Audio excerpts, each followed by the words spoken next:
เป็นวิธีอีพ่อสอนลูกตะกี้เด้อให้ลูกเป็นคนจับให้ลูกเป็นคนเป่าแหละอันนั้นอาจารย์เป็น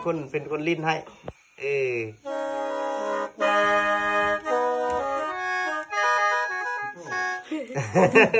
ม่วนเลยขอเสียงตบมือให้อาจารย์เสริมเด้อ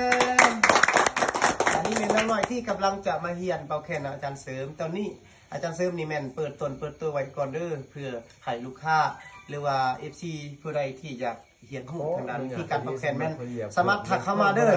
คอมเมนต์ในคลิปนี้เด้อคอมเมนต์ในคลิปนี้ว่าอยากเรียนเฮาจะดึงเข้ากลุ่มนำกันพี่น้องมาเรียนรู้แลกเปลี่ยนประสบการณ์นำกันเอ้านักเรียนเนาะจำนวนจักคนเนาะมื้อนี้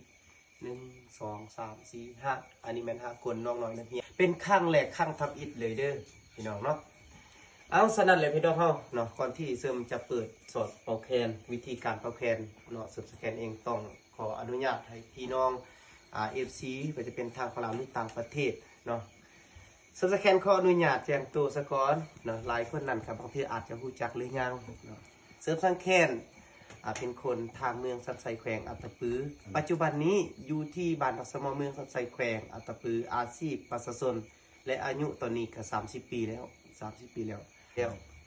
ซึ่งเริ่มกัดลิแคนตั้งแต่อายุ15 ปีเนาะปัจจุบันนี้อายุเท่าไรเลย30ปฏิบัติประสบการณ์มา15 ปีเนาะก็เอาไปพี่น้องสนั่นกันเลยว่ามาหอดมือนี้สาเหตุที่ซับสแคนเปิดสอนการเรียนสอนเป่าแคนทางออนไลน์หรือว่าพี่น้องไก่ชิดมีเกียงมาเรียนตัวจริงเนื่องจากว่ามี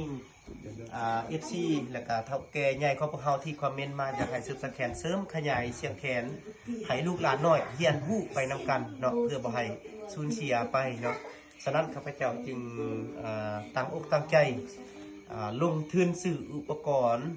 เพื่อจะมาสอนให้ลูกหลานน้อยมีความเข้าใจรายละเอียดเพิ่มเติมเลยเนาะเอามาเบิ่งในกระดานของเฮาอันนี้เป็นการที่เฮาตัวอย่างสมุดเนาะตัวอย่างสมุดแล้วกับการลงลึกเลยวิธีการเป่าแคนสอนเป่าแคนเพลงจะป่าเมืองลาวเนาะอันนี้แม่นสอนเพลงจะป่าเมืองลาวซะก่อนเอามาเบิ่งน้องน้อยทางนี้เนาะน้องน้อยทางนี้ขับประกันต้องเป็นเด้ออันนี้แม่นสำหรับอันน้องหน่อยที่ใจมากที่สุดเลยแล้วเฮาจะบอกวิธีเด้อวิธีการที่ลิ้นแขนเนาะเฮาเอาสิบอกวิธีเบิ่งคือแขนที่เฮามีโน้ตเรียบร้อยตัวนี้เนาะจับปลาเมืองลาวอันนั้นน้องหน่อยนักเรียนอาจจะอ่านออกอยู่ติเนาะ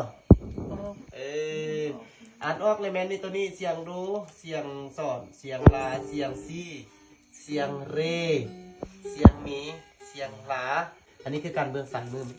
ก็จะมีเสียงสอนเสียงพาเสียงสอนเสียงพาเสียงมีเสียงเรเสียงซีเวลาเขาจะลงลึกรายละเอียดมันก็สิได้แนะนำรายละเอียดเพิ่มเติมแต่ตอนนี้เขาอยากได้ลูกค้าหรือว่าลูกศิษย์หลายเข้ามาเรียนเนาะเซิร์ฟสแกนสิเปิดสอนผู้ใดอยู่ใกล้แม่นสามารถเรียนได้ผ่านเข้าสู่ Facebook เนาะเพราะว่าเฮาอยู่ทุ่งไร่ทุ่งนาเฮาสามารถเรียนได้เพราะจะมีสัญญาณอินเทอร์เน็ตของเซิร์ฟสแกนจะ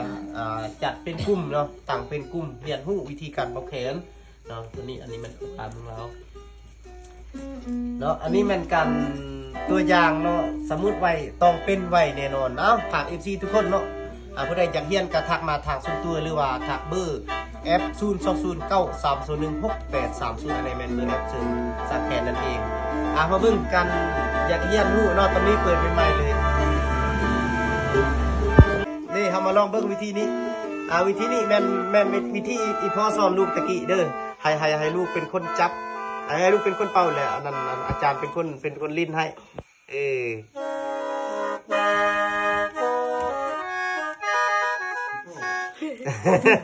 ม่วนเลยเป่าหันพยายามบ่ต้องอายให้อาจารย์จับแล้วเพิ่นเป็นผู้เป่าอีกตื่นมาเบอร์เดียวอันนึงมาสิจับสารวัตรนี่จะสิ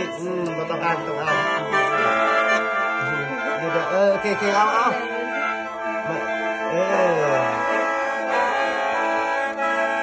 เดี๋ยวเรื่องจริงเลยเนาะเรื่องจริงแล้วเอาพยายามบ่ต้องอายบ่ต้องห่วงน่ะเริ่มแล้วเราพยายามตั้งใจแล้วเป็นหยังเพราะว่าอาจารย์เพิ่นเต็มที่เลยมื้อนี้เพิ่นเริ่มเปิดเป็นด้วยทางการแล้วมีแต่เอาจะใส่กันเหียนเด้อการสอนนี่เฮาจะสอนวิธีแบบอีพอสอนเฮาตะกี้หรือว่าเฮาสอนแบบทันสมัยมีแต่ว่าผู้ใดมันมีความเข้าใจแบบใดง่ายๆเฮาสิสอนแบบนั้น